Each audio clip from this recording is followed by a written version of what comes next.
conhecedor da realidade brasileira, revolucionário e comunista. Ele é um dos maiores símbolos dos ideais socialistas no Brasil. O Cavaleiro da Esperança foi um dos políticos mais perseguidos do século XX. Suas marcas continuam refletindo na sociedade. Viva o Brasil, livre, unido, democrata e progressista.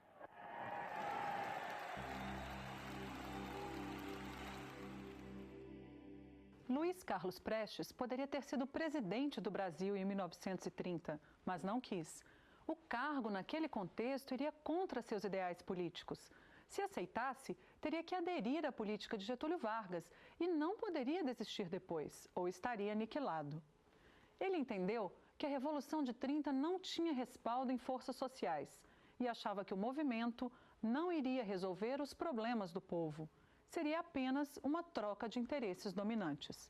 Prestes foi o único político na história do Brasil que, tendo tudo, né, para estar inserido e solidário com a classe dominante, viu, pulou a barricada, se colocou do outro lado da barricada. E isso, as consequências disso são muito grandes. Não por acaso, as classes dominantes no Brasil até hoje não perdoam a Prestes essa atitude.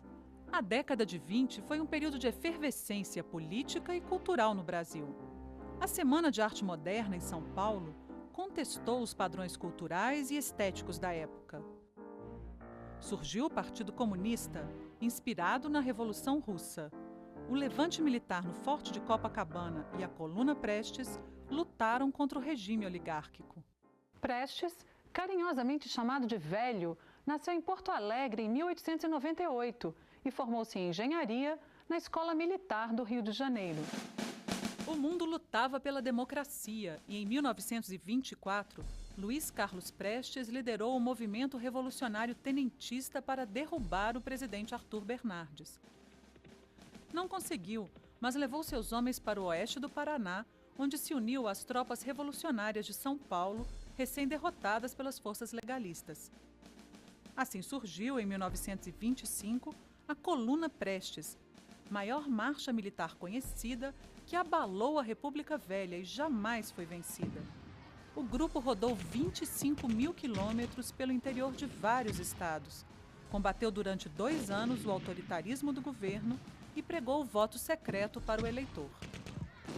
Ele tinha sido escolhido pelos tenentes o chefe militar da Revolução Tenentista, que se pretendia realizar no Brasil, que era nada menos, nada mais que mais um golpe. Já tinha tido 22, né, tinha tido 24, tinha tido a Coluna, e agora os tenentes conspiravam de novo. A grande palavra de ordem, né, desse movimento tenentista, qual era? Voto secreto. Como vocês sabem, a oposição não tinha condição de ganhar a eleição, justamente porque o voto era a descoberto, manipulado, chamado voto bico de pena. Em 1931, foi morar na União Soviética, onde estudou marxismo e ingressou no Partido Comunista Brasileiro. De volta ao Brasil, em 1934, foi eleito presidente de honra da Aliança Nacional Libertadora, que reuniu tenentes socialistas e comunistas descontentes com o presidente Vargas. Em 1935, um manifesto incendiário do grupo exigiu o fim do governo. O acontecimento foi chamado de Intentona Comunista. Depois do fim da Segunda Guerra Mundial, Vargas negociou a realização de uma Assembleia Constituinte. Prestes foi eleito senador da República e apoiou o movimento de Getúlio, apesar de ser um dos seus maiores inimigos. O objetivo do seu apoio foi acelerar o processo de democratização e os trabalhos da Constituinte.